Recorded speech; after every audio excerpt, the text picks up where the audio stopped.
हम हर शाम को परमेश्वर के वचनों को लेके बैठते हैं, बहुत खुशी की बात है।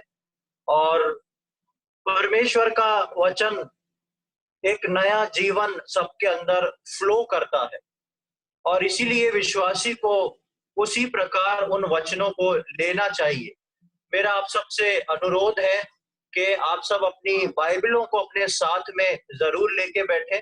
बेशक हम सबके वीडियो ऑफ रहते हैं, हम वीडियो ऑफ करके निश्चिंत होके इधर उधर ना चले जाएं। ये वचन में हमारी प्राथमिकता है कि अगर परमेश्वर का वचन हम सुनने बैठे हैं समय निकाल के, तो हम अपनी बाइबलों को लेके उतने समय परमेश्वर के सम्मुख बैठ के उन वचनों को सुने। परमेश्वर उन वचनों को समझने में हमारी सहायता करे। आज के वचन के मनन के लिए हम निकालेंगे यशाया उसका 40वां अध्याय, बुक ऑफ आइजाया चैप्टर 40। यशाया उसका 40वां अध्याय और उसकी 28 से लेके 31वीं आयत तक हम पढ़ेंगे। यशाया चैप्टर 40 वर्सेस 28 टू 31। यहाँ पे इस प्रकार लिखा हुआ है, क्या तुम नहीं जानते, क्या तुमने नहीं सुना, यहोवा जो सनातन परमेश्वर और पृथ्वी भर का सृजनहार है, वो ना थकता ना श्रमित होता है, उसकी बुद्धि अगम्य है। वो थके हुए को बल देता है और शक्तिहीन को बहुत सामर्थ्य देता है। तरुण तो थकते और श्रमित हो जाते हैं और जवान ठोकर खाकर गिरते हैं, परंतु जो यहोवा की बाट जोते हैं वे नया बल प्राप्त करते जाएंगे। वे उकाबों के समान उड़ेंगे, वे दौड़ेंगे और श्रमित ना होंगे, चलेंगे और थकित ना होंगे। बहुत सुपरिचित यशाया नबी की किताब में हम इन आयतों को देखते हैं, जो हमको एक बहुत ही ध्यान और एक बल प्रदान करती है। और जब हम इसके इन बातों को लेके मनन करते हैं, कुछ खास बात इसको मनन करने से पहले मैं आपको बताना चाहूंगा कि परमेश्वर ने यशाया नबी को इजराइलियों के बारे में और प्रभु यीशु मसीह के बारे में भविष्यवाणी करने के लिए चुना। और यशाया ने बहुत सारी भविष्यवाणी इजराइलियों के लिए और प्रभु यीशु मसीह के पहले आगमन के लिए की। और इसके साथ साथ परमेश्वर ने यशाया के द्वारा ये भी भविष्यवाणी करवाई कि इजराइल का पतन कैसे है और उसके बाद इजराइल को फिर से परमेश्वर कैसे अपनाता है। और जब हम 40वें अध्याय में आते हैं, तो हम इस बात को सीखते हैं और देखते हैं कि परमेश्वर ने अपने वचन में यशाया के द्वारा इस बात को इजराइलियों को कहलवाया कि वो किस प्रकार का परमेश्वर है और कैसे उनकी सुधि को लेता है। और उसके ही संदर्भ में यहाँ पर हम जब 28वीं आयत से पढ़ते हैं, तो 28 से 31 तक कुछ बातों को हम देखते हैं। सबसे पहले हम 28वीं आयत को देखेंगे, जहां परमेश्वर इजराइलियों को अपना इंट्रोडक्शन देता है, जहां परमेश्वर इजराइलियों को बताना चाहता है कि परमेश्वर क्या है। 28वीं आयत में लिखा है, क्या तुम नहीं जानते, क्या तुमने नहीं सुना, यहोवा जो सनातन परमेश्वर और पृथ्वी भर का सृजनहारा है, वो ना थकता ना श्रमित होता, उसकी बुद्धि अगम्य है। 28वीं आयत में परमेश्वर जो है वो यशाया के द्वारा इजराइलियों को एक इंट्रोडक्शन दे के बता रहा है और एक प्रश्न भी पूछ रहा है, क्या तुमको मालूम नहीं कि तुम्हारा परमेश्वर जिस पर तुमने विश्वास किया, जो तुमको मिस्र से निकाल के लेके आया, वो परमेश्वर कैसा है, उसकी फितरत कैसी है। और परमेश्वर बोलता है कि वो पृथ्वी भर का सृजनहारा है और वो ना थकता है ना श्रमित होता है और उसकी बुद्धि जो है अगम्य है। एक ऐसा परमेश्वर जो ना थकता है ना कमजोर पड़ता है और उसकी बुद्धि जो है अद्भुत है, ऐसा परमेश्वर इजराइलियों को चला रहा है।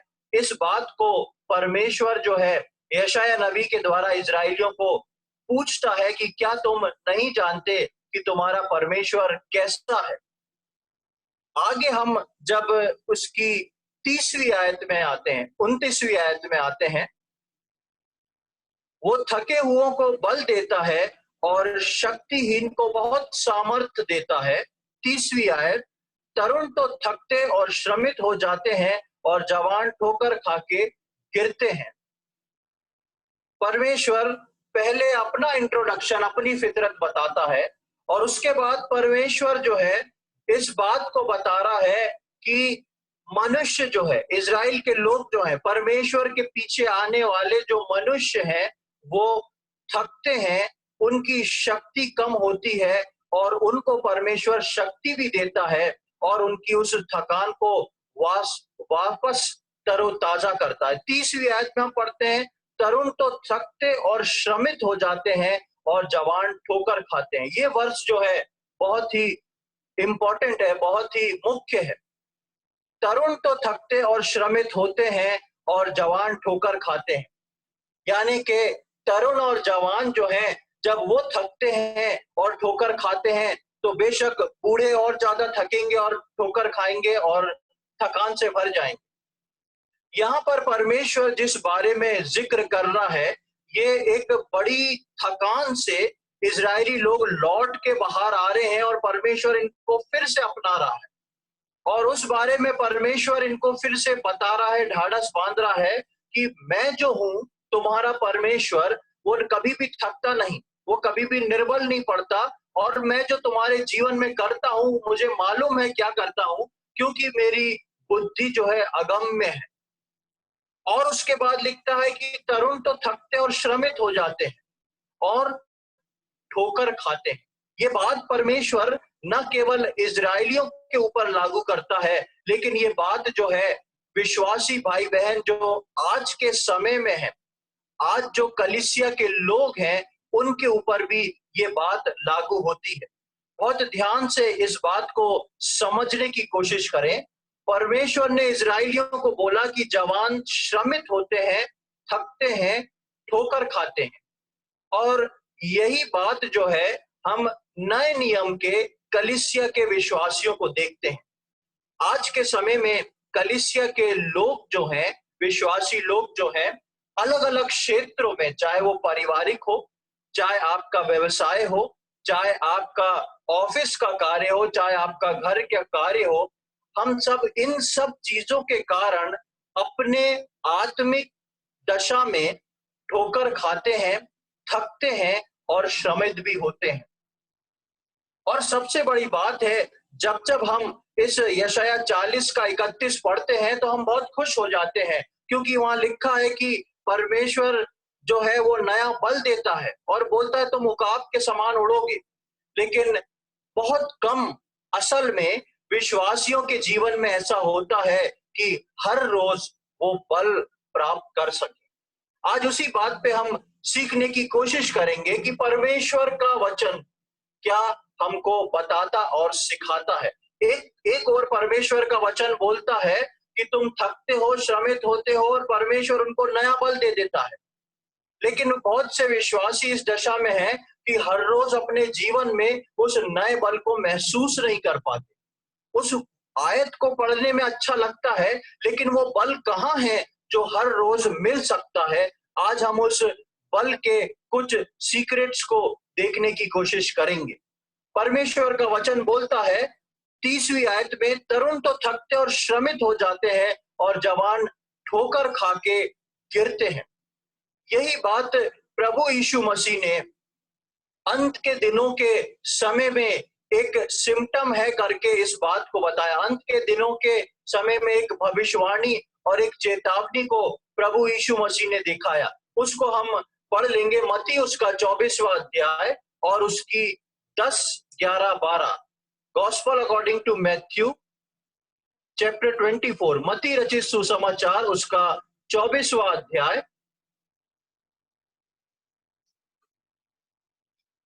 और उसका 10 से लेके 12 तक पढ़ेंगे। यहाँ पर इस प्रकार लिखा है, तब बहुत से ठोकर खाएंगे और एक दूसरे को पकड़वाएंगे और एक दूसरे से बैर रखेंगे। बहुत से झूठे भविष्यवक्ता उठ खड़े होंगे और बहुतों को भरमाएंगे और अधर्म के बढ़ने से बहुतों का प्रेम ठंडा पड़ जाएगा। अंत के समय के लिए परमेश्वर का वचन एक चेतावनी देता है। प्रभु यीशु मसीह इसको बताते हैं कि अंत के समय में बहुत से लोग जो हैं वो ठोकर खाएंगे, और ठोकर खाने के कारण एक नई चीज विश्वासियों में डेवलप होगी, और वो ये होगी कि उनका प्रेम जो है वो ठंडा पड़ जाएगा। किसके प्रति ठंडा पड़ जाएगा?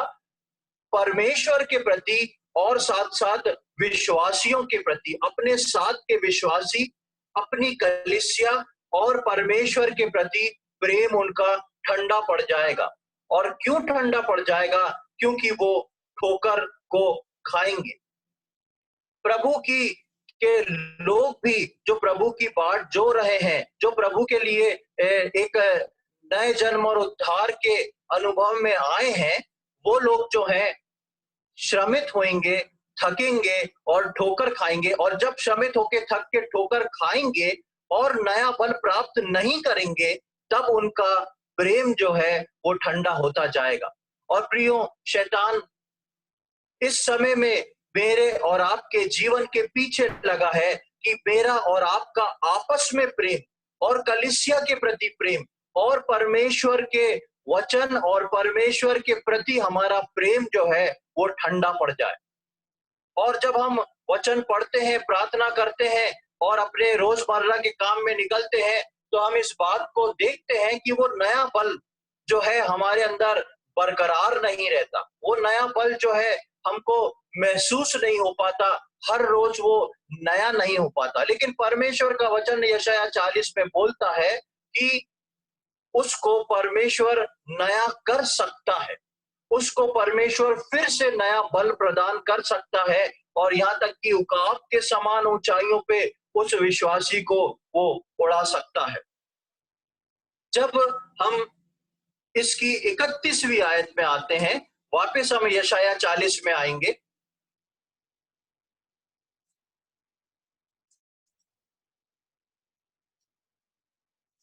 यशायाह 40, वापस हम उसी अध्याय में आएंगे और उसकी 31वीं आयत 31st वर्स पढ़ेंगे। परंतु जो यह, इस सेंटेंस की स्टार्टिंग पर ध्यान दें कि क्या लिखा है। परंतु, देयरफॉर, परंतु जो यहोवा की बाट जोते हैं वे नया बल प्राप्त करते जाएंगे। बहुत ही खास शब्द और बात यहाँ पर परमेश्वर के वचन में लिखी हुई है, जो अक्सर हम विश्वासी उसको नजरअंदाज करके आगे का भाग पढ़ लेते हैं। परमेश्वर 30वीं आयत में बोलता है कि तरुण तो थकते और श्रमित हो जाते हैं, जवान ठोकर खा के गिरते हैं। 29वीं आयत में वो बोलता है वो थके हुओं को बल देता है और शक्तिहीन को बहुत सामर्थ्य देता है। लेकिन 31वीं आयत में वो वर्ष जो है परंतु के साथ स्टार्ट होती है।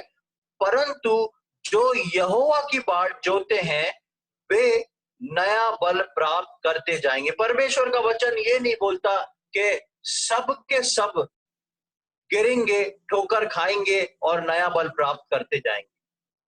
उसके साथ एक शर्त लगी हुई है कि जो यहोवा की बाट जोते हैं वे नया बल प्राप्त करते जाएंगे, वे उकाब के समान उड़ेंगे, वे दौड़ेंगे और श्रमित ना होंगे, वे चलेंगे और थकित ना होंगे। मेरे और आपके जीवन में जब मसीह दौड़ शुरू होती है, उद्धार पाने के बाद, बपतिस्मा लेने के बाद, कलीसिया में जुड़ जाने के बाद, जो नई दौड़ शुरू होती है, वो दौड़ में कुछ समय बाद विश्वासी कमजोर पड़ता है। और इस बात को समझने की कोशिश करें कि विश्वासी आत्मिक जीवन से क्यों कमजोर पड़ता है। अक्सर उसके पास एक दो ही मुख्य कारण होते हैं। पहला कारण, वो बोलता है कलीसिया में मेरे को अच्छा नहीं लगता, कलीसिया में मेरे को वो आनंद नहीं मिलता।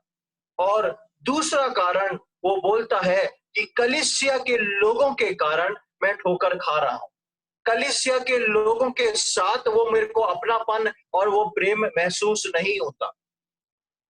और विश्वासी की जो दौड़, जो वो दौड़ता है, वो धीरे धीरे चाल में बदल जाती है, और चाल में बदलने के बाद वो एक रुकावट और रुकने का कारण बन जाती है, क्योंकि वो परमेश्वर में उस नए बल को प्राप्त नहीं कर पा रहा। परमेश्वर का वचन जो है, जब इस नए बल की बात करता है तो उसके साथ एक शर्त को जोड़ता है, परंतु जो यहोवा की बाट जोते हैं। परमेश्वर का वचन इस यहोवा की बाट जोने को क्या बोलता है, क्या इसके बारे में बताता है? वेटिंग अपॉन द लॉर्ड, परमेश्वर के ऊपर ठहरे रहना, उसकी बाट जोना जो है वो क्या है? उसको प्रभु यीशु मसीह ने एक बहुत ही सुंदर उदाहरण देके समझाया है, जिसको हम पढ़ेंगे लूका रचित सुसमाचार उसका 12वां अध्याय, gospel according to Luke chapter 12। मेरे साथ निकालें लूका रचित सुसमाचार उसका 12वां अध्याय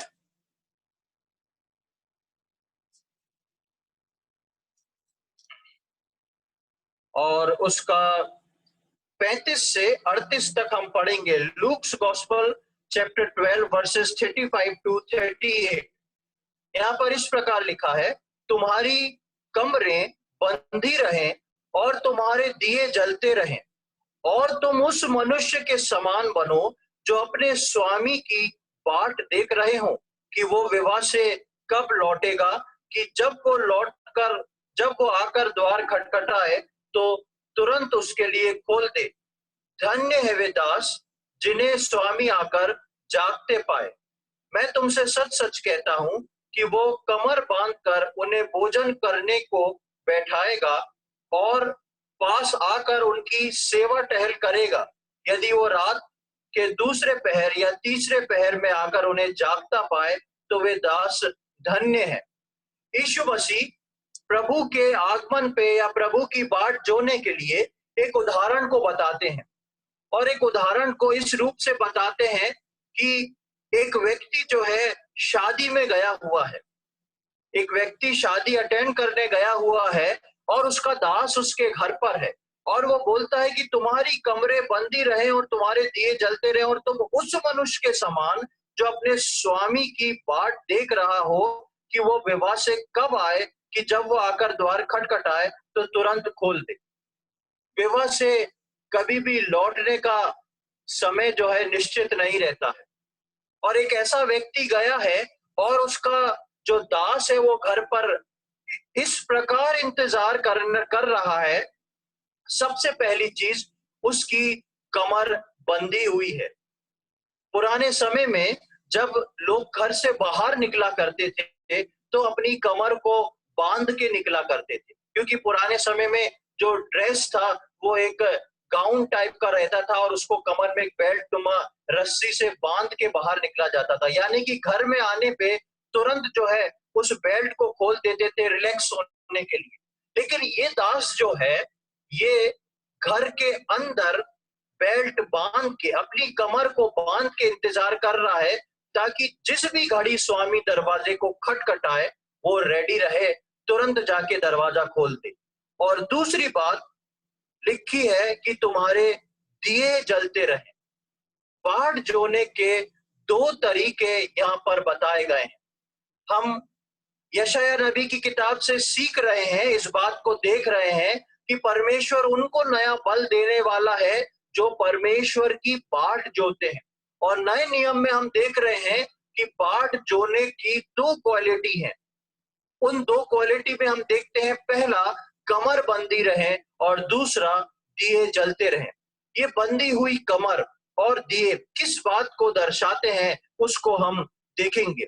सबसे पहले यदि हम कमर बांधने के बात को देखें तो जब हम निर्गमन की किताब उसके 12वें अध्याय में पढ़ते हैं, उसको आप सब जानते हैं, खोलने की जरूरत नहीं है। निर्गमन 12 और उसकी 11वीं आयत में जब परमेश्वर मूसा के द्वारा इजराइलियों को आज्ञा देता है कि तुमको उस फसह के मेमने को किस प्रकार खाना है, मिस्र से निकलने से पहले उनको वो फसह मनाना था, और उस मेमने को खाने के लिए बहुत सारे इंस्ट्रक्शन परमेश्वर ने दिए थे। और उन इंस्ट्रक्शन में से एक इंस्ट्रक्शन ये था कि तुमको उसको अपनी कमर बांध के हाथ में लाठी लेके रेडी होके खाना है। कमर का बांधना जो है एक व्यक्ति को रेडी रहना दिखाता है, यानी कि विश्वासी को हर हाल में तैयार रहना। कि तैयार रहना यीशु मसीह का सामना करने के लिए तैयार रहना। जिस घड़ी भी यीशु मसीह बादलों पे मुझको लेने आएगा, आपको लेने आएगा, उस घड़ी क्या मैं और आप अपने प्रभु का सामना करने को तैयार रहेंगे? या उस घड़ी हम कोई ऐसे काम में व्यस्त होंगे जिसमें हमको एक बड़ी शर्म उठाना पड़े? विश्वासियों का बाट जोना जो है वो इस बात को सर्वप्रथम बताता है कि मेरे को और आपको अपनी कमर को बांध के बिल्कुल तैयार रहना है। और उसके साथ साथ यदि हम इफिसियों 6वां अध्याय उसकी 14वीं आयत को पढ़ें, जहां पर आत्मिक अस्त्र शस्त्र को, आत्मिक युद्ध के अस्त्र शस्त्र को धारण करने के लिए बताया गया है, वहां पर भी हम एक बात को देखते हैं। उसको कृपया निकाल लें। इफिसियों उसका 6वां अध्याय,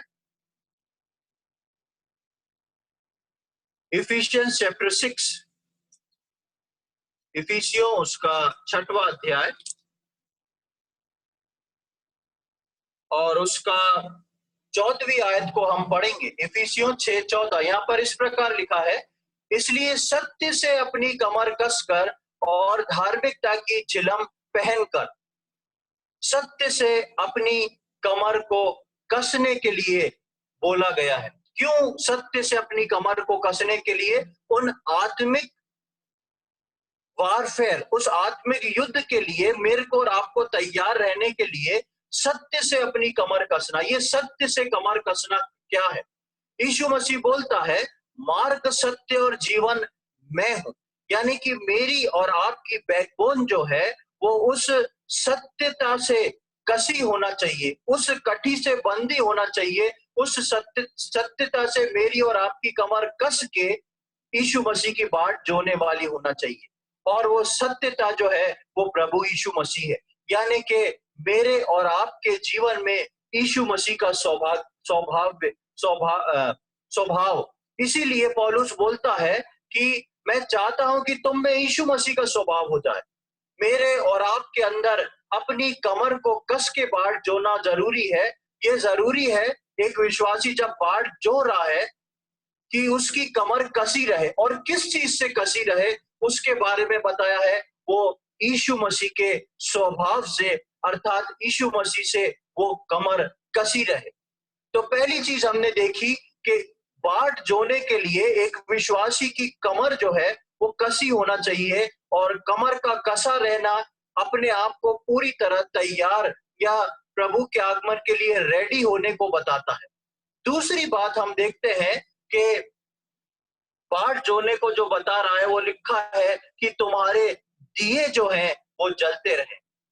दिए जो है प्रकाश देने का काम करते हैं, रोशनी देने का काम करते हैं। और परमेश्वर के वचन में प्रकाश और रोशनी दो बातों को बताता है, दो बातों को रिप्रेजेंट करता है। पहला बात, प्रकाश, लाइट जो है वो यीशु मसीह को रिप्रेजेंट करती है। और दूसरी बात, प्रकाश, लाइट जो है वो परमेश्वर के वचन को रिप्रेजेंट करती है। हम देखेंगे यूहन्ना रचित सुसमाचार उसका 8वां अध्याय और उसकी 12वीं आयत। Gospel according to John chapter 8, यूहन्ना रचित सुसमाचार उसका 8वां अध्याय और उसकी 12वीं आयत को हम पढ़ेंगे। यहाँ पर इस प्रकार लिखा है, यीशु ने फिर लोगों से कहा, जगत की ज्योति मैं हूं। जो मेरे पीछे हो लेगा वो अंधकार में ना चलेगा परंतु जीवन की ज्योति पाएगा। यीशु मसीह ने कहा, जगत की ज्योति मैं हूं। हमने देखा कि प्रभु का, यहोवा की बाट जोना जो है उसके अंदर दो चीज जरूरी है। पहली चीज कमर बांधना, दूसरी चीज प्रकाश। और प्रकाश जो है वो परमेश्वर का वचन बताता है कि जगत की ज्योति मैं हूं, जो मेरे पीछे हो लेगा वो अंधकार में नहीं चलेगा। यानी कि परमेश्वर के बाट जोने वाला विश्वासी जो है वो अपनी कमर को यीशु मसीह की सत्य और स्वभाव से कस के यीशु मसीह के पीछे चल के, यानी कि अंधकार की बातों को छोड़ के प्रकाश में चलने लगता है। वो अपनी कमर को कस के प्रकाश में चल रहा है। और इसलिए यहाँ पर लिखा है कि तुम उस दास के समान बनो जो अपनी कमर को बांध के अपने दिए को जला के, यानी कि तुम्हारी कमर बंधी रहे और तुम्हारे दिए जलते रहे। एक विश्वासी जब बाट जोता है, उसके लिए कमर बंदी रहना और दिए जलना बहुत जरूरी है। दिए से संबंधित, प्रकाश से संबंधित एक और आयत को हम जल्दी से पढ़ेंगे। भजन संहिता उसका 119, साम्स 119, बहुत सुपरिचित आयत हम यहाँ पर देखते हैं। भजन संहिता 119 और उसका 105। भजन संहिता 119 और उसका 105 यहाँ लिखा है, तेरा वचन मेरे पांव के लिए दीपक और मेरे मार्ग के लिए उजियाला है। पहली चीज मैंने बताया कि प्रकाश जो है यीशु मसीह को व्यक्त करता है, यीशु मसीह को बताता है। और दूसरी चीज, प्रकाश जो है, रोशनी जो है, वो परमेश्वर के वचन को बताती है। यानी कि एक विश्वासी जो बाट जोएगा, उसको प्रभु यीशु मसीह के स्वभाव के साथ, प्रभु यीशु मसीह की सत्यता के साथ, प्रभु यीशु मसीह के प्रकाश के साथ, उसको परमेश्वर के वचन को साथ में लेके चलना बहुत जरूरी है। जब एक विश्वासी जो है इन दो बातों को लेके तैयार रहेगा, तब वो उस बात को पूरा करेगा कि वो परमेश्वर की बाट जो रहा है।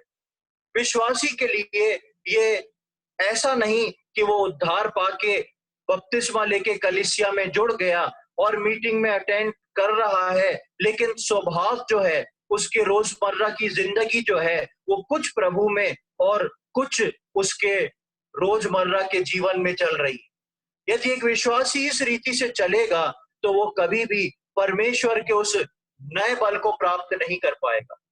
वो कहेगा कि यशायाह 40 में लिखा तो है, लेकिन क्यों मैं उस नए बल को प्राप्त नहीं कर पाता, क्यों मैं उस शांति को, उस आनंद को अपने जीवन में महसूस नहीं कर पाता।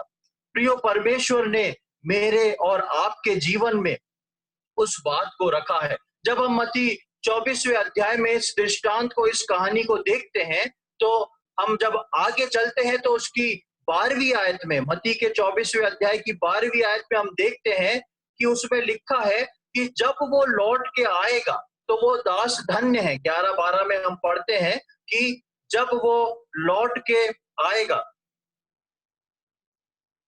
उसको हम देख लें। मत्ती रचित सुसमाचार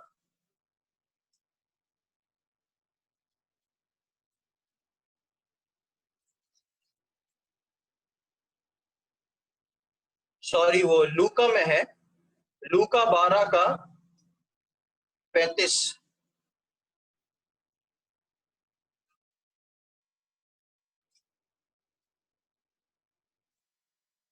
लूका के 12 के 35 से जब हम आगे पढ़ते हैं तो 37वें आयत में लिखा है, धन्य है वे दास जिन्हें स्वामी आकर जागते पाए। मैं तुमसे सच सच कहता हूं, वो कमर बांधकर उन्हें भोजन करने को बिठाएगा और पास आकर उसकी सेवा करेगा। यहाँ पर हम देखते हैं कि वो दास जिसकी बाट जो रहा था, वहां पर काम अब उल्टा हो जा रहा है। वो, उसका मालिक आके अपनी कमर बांध रहा है, जबकि उसका मालिक जब घर में आएगा तो ये समय है कि वो मालिक अपने कमर को ढीला कर दे, रिलैक्स हो जाए। लेकिन मालिक घर में आके अपनी कमर को बांध के उसकी सेवा टहल करने लग जा रहा है। और 38वीं आयत में लिखा है, यदि वो रात के दूसरे पहर या तीसरे पहर में आकर उन्हें जागता पाए तो वो दास धन्य है। प्रियो, प्रभु यीशु मसीह का आगमन जितना देरी हो रही है, उतना मैं और आप अगर ईमानदारी से बाट जोते रहेंगे तो मैं और आप उस धन्य दास में गिने जाएंगे। लिखा है जितना वो लेट होएगा, दूसरा पहर, तीसरा पहर, यानी कि सुबह का समय होने जा रहा है, और यदि वो दास जगता पाया गया तो वो धन्य होगा उसके मालिक के लिए। और ऐसी स्थिति में जब मालिक उसको जागता पाएगा तो मालिक अपनी कमर को कस के उसकी सेवा टहल करने में लग जाएगा। हम वापस यशायाह 40वें अध्याय में आ जाए। वापस हम यशायाह 40 में आ जाए।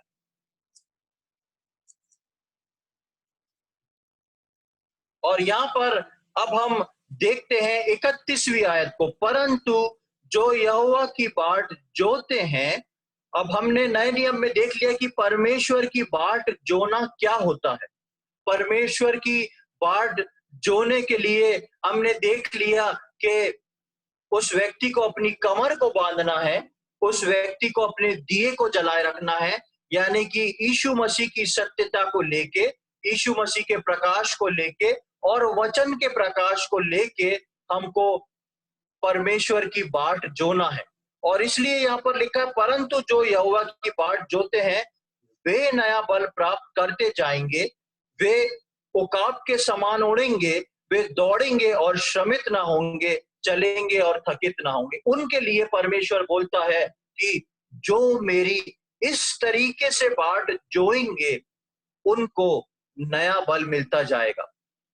इसलिए बहुत से विश्वासी हैं जिनको कलीसिया में बहुत समय हो गया, जिनको अगर आप कुछ बुरा बोले भी तो उनको बुरा नहीं लगेगा, जो नियमित तौर से आ रहे हैं, खुश हो रहे हैं, सबसे मिल रहे हैं, उनको कुछ नहीं लगता। इसलिए नहीं लगता क्योंकि वो विश्वास से परमेश्वर की बाट जो रहे हैं और परमेश्वर उनको रोज नए बल से भरता जा रहा है। लेकिन विश्वासी यदि अपनी कमी के कारण उन बाट को नहीं जोता तो वो विश्वासी जो है गिरता है, थकता है, ठोकर खाता है और ढेर सारी कंप्लेन से भरा रहता है कि मेरी कलीसिया अच्छी नहीं, मेरे कलीसिया के लोग अच्छे नहीं, और उससे वो पीछे हट के बैकस्लाइड होता है। वो थकता है, श्रमित होता है और ठोकर खाता है। प्रभु यीशु मसीह ने बोला कि ठोकरों का आना तो अनिवार्य है। ऐसा कोई विश्वासी नहीं जिसको ठोकर ना लगे, ऐसा कोई विश्वासी नहीं जो थके नहीं विश्वासी जीवन में चल के, और ऐसा कोई विश्वासी नहीं जो अपने विश्वासी जीवन में कमजोर ना पड़े। लेकिन परमेश्वर का वचन बोलता है परमेश्वर का बल शर्तिया तौर से उन लोगों को ही मिलेगा या वही लोग प्राप्त कर पाएंगे जो परमेश्वर के वचन के अनुसार परमेश्वर की बाट जोते हैं। इसलिए ऐसा होता है कि विश्वासियों का प्रेम धीरे धीरे ठंडा होता है, विश्वासियों का परमेश्वर का वचन पढ़ने का मन नहीं करता, प्रार्थना करने का मन नहीं करता, मीटिंग में आने का मन नहीं करता। ये दोष किसी और का नहीं, ये दोष कलीसिया का नहीं, कलीसिया के अगुओं का नहीं, ये दोष मेरा और आपका है, क्योंकि हम परमेश्वर की बाट नहीं जोड़े, और क्योंकि बाट नहीं जोड़े इसलिए हम उस नए बल को प्राप्त नहीं कर पा रहे। प्रियो, मुझको और आपको नया बल प्राप्त करना बहुत आवश्यक है और परमेश्वर की ओर से है। यशायाह नबी की किताब में एक और सुंदर आयत को हम देखते हैं, यशायाह उसका 64वां अध्याय, आइज़ाया चैप्टर 64। एक आयत को और देख लें, यशायाह 64,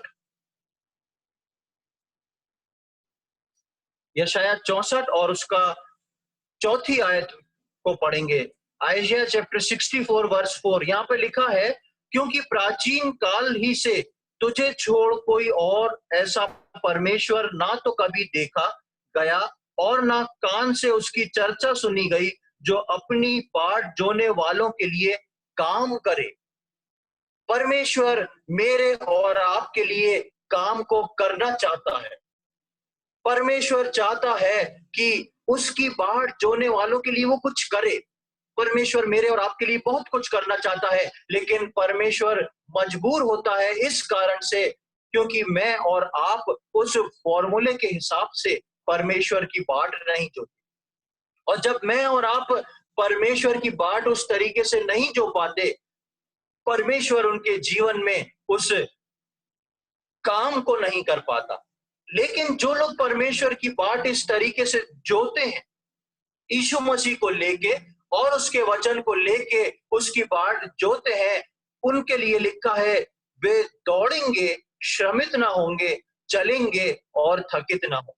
उनके विश्वासी जीवन में, उनके परिवार में, उनके कलीसिया में, उनके ऑफिस के काम में कैसे भी उतार चढ़ाव क्यों ना आए, उसका असर उनके आत्मिक जीवन पर नहीं पड़ सकता। क्यों नहीं पढ़ सकता? क्योंकि वो ये सारे काम जो वो कर रहे हैं, इसके साथ वो एक काम और कर रहे हैं, वो है परमेश्वर की बाट जोना। वो परमेश्वर की बाट यानी कि प्रभु यीशु मसीह की सत्यता से अपनी कमर को कस के, परमेश्वर के वचन को और प्रभु यीशु मसीह के प्रकाश को अपने साथ में लेके परमेश्वर की हर रोज बाट जो रहे हैं और परमेश्वर से वो नया बल प्राप्त करते जा रहे हैं। इसलिए विश्वासियों को जो परमेश्वर की बाट जो रहे हैं, इस बात से कोई फर्क नहीं पड़ता कि जीवन में उनके कोई भी तूफान क्यों ना आए, कोई भी बात क्यों ना आके खड़ी हो जाए उनके जीवन में, उनको परमेश्वर बल देता है, उनको परमेश्वर अपने हौसले से तृप्त करता है, उनको परमेश्वर तैयार करता है और परमेश्वर उनके लिए काम को करता है। हमने 64:4 में पढ़ा कि ऐसा परमेश्वर कभी देखा नहीं गया, ना ही कानों से सुना गया, जो अपनी बाट जोने वालों के लिए काम करता है। और हमने लूका रचित सुसमाचार में देखा कि यीशु मसीह बोलता है कि धन्य है वे दास जब वो उसका मालिक आए और उसे जागता हुआ पाए, और जब वो उसको आके जागता हुआ पाएगा तो वो अपनी कमर बांध के उसके लिए कार्य करना शुरू कर देगा। और उसी बात को यहाँ पर यशायाह में लिखा है कि वो अपने बाट जोने वालों के लिए काम करता है। प्रियो, परमेश्वर मेरे और आपके जीवन में काम करना चाहता है। परमेश्वर चाहता है कि मैं और आप उसकी बाट जोएं और वो मेरे और आपके जीवन में अद्भुत अद्भुत काम करे जो परमेश्वर ने मेरे और आपके लिए रखे। और इन कामों से बढ़कर भी एक और ऊंची बात है, जिस एक्सपीरियंस तक 80% जिस एक्सपीरियंस तक 80% विश्वासी नहीं पहुंच पाते। बहुत ध्यान से सुने, इन कामों के अलावा परमेश्वर बल देता है, वो थकते नहीं, वो चलते हैं, श्रमित नहीं होते। इसके अलावा भी एक बात है जो कि 80% विश्वासी उस एक्सपीरियंस तक नहीं पहुंच पाते, और वो भी हम यशायाह 40 की 31वीं आयत में हम पढ़ते हैं। क्या पढ़ते हैं? वे उकाब के समान उड़ेंगे। देखिए, यहाँ 3 बातों को बताया गया है, चलेंगे, दौड़ेंगे, और अलग से एक लाइन लिखी है, वे उकाब के समान उड़ेंगे। हम चलना और दौड़ना भूल जाते हैं। हम विश्वासी जीवन में दौड़ना भूल जाते हैं क्योंकि हम ठोकर खा के गिर जाते हैं। लेकिन उनको जो परमेश्वर की बाट जोते हैं, परमेश्वर वापस खड़ा करके दौड़ाता है और वापस चलाता है, उनकी थकान को दूर करता है। लेकिन उससे भी ऊपर एक दूसरा एक्सपीरियंस है, तीसरा एक्सपीरियंस है, और वो क्या है? वो उकाब के समान उड़ेंगे। उड़ना जो है वो प्रभु के साथ उसकी उपस्थिति में आनंद को महसूस करना या आनंद को उठाना बताता है। फिर से सुने, उड़ना जो है वो प्रभु की उपस्थिति में रह के प्रभु के आनंद को महसूस करना, उसके आनंद को फील करना, उसके आनंद को खुशी उसके आनंद की खुशी लेके उसको अपने जीवन में महसूस करके आगे चलने को बताता है। और इस एक्सपीरियंस तक लगभग 80% विश्वासी नहीं पहुंच पाते, क्योंकि उनका जो रोज की चाल है वो ठोकर खाना, गिरना, उठना, और या तो खड़े हो जाना, या थोड़ी बहुत बाट जोई तो थोड़ी बहुत रिपेयरिंग हो गई, वो थोड़ा चलना सीख गए, नया बल्ब आ गए, उनकी थकान दूर हो गई। लेकिन इन सारे एक्सपीरियंस के ऊपर है कि वो उकाब के समान उड़ेंगे। परमेश्वर चाहता है कि मैं और आप अपने जीवन में उकाब के समान उड़े। बाइबल में एक उदाहरण हम देखते हैं दाऊद का, जिसको परमेश्वर ने चुना। भेड़ बकरी चराने वाला एक चरवाहा आ गया, और जब परमेश्वर ने उसका अभिषेक करवा दिया शमूएल के द्वारा, तो उसके बाद से वो जंगल में भाग रहा है अपनी जान को बचा के, और उसके साथ जो लोग हैं उनको भी लेके वो भाग रहा है।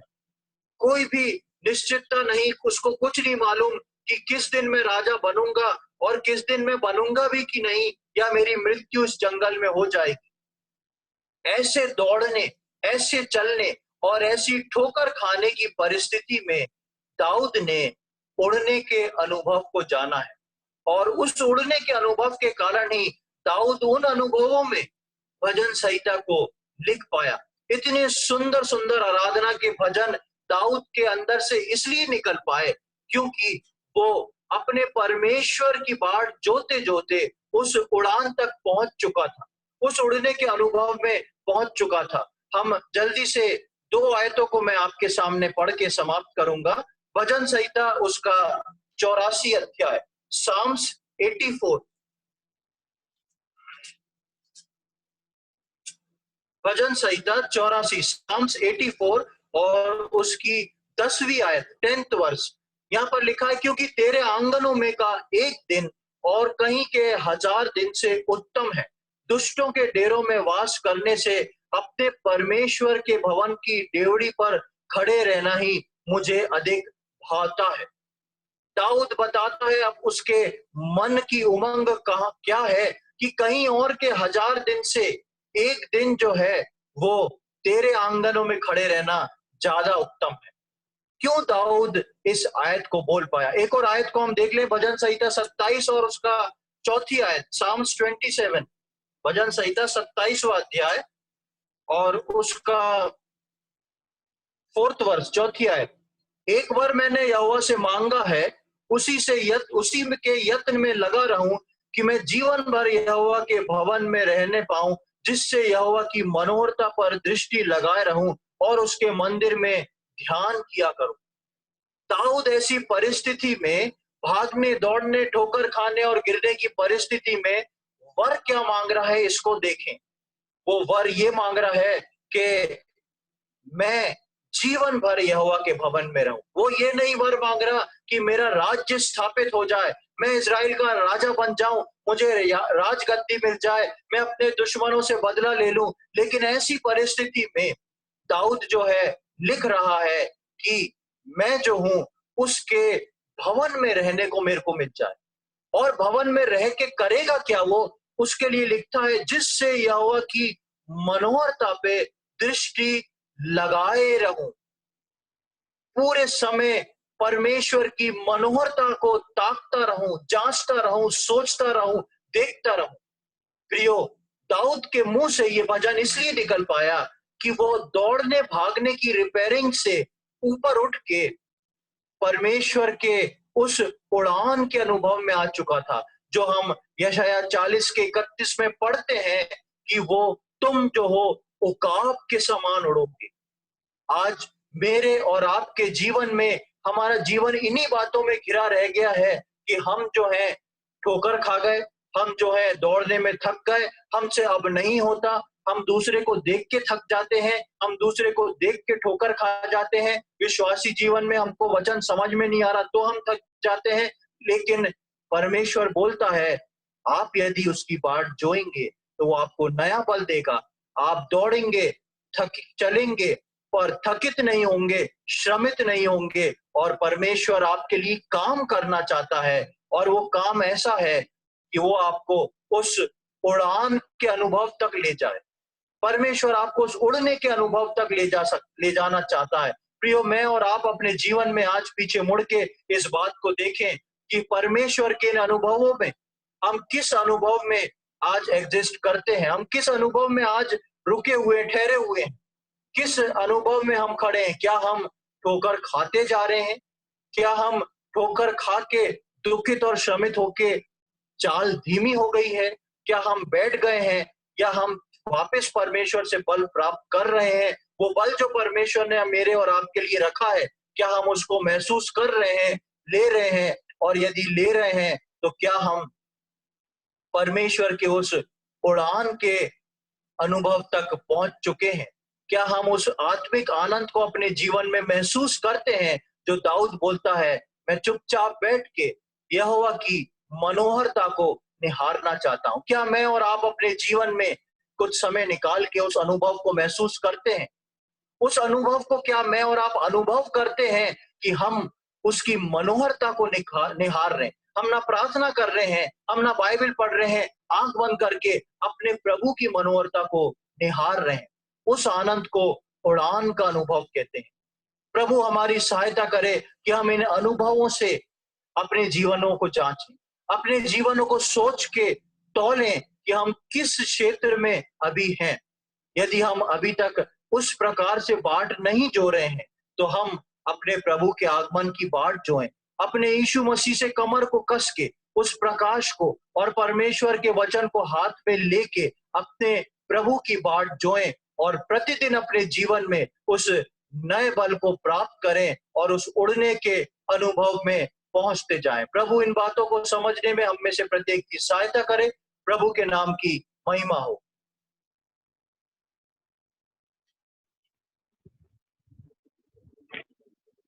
धन्यवाद राजीव भैया, गंभीर बातों को हम सुन रहे थे। किस प्रकार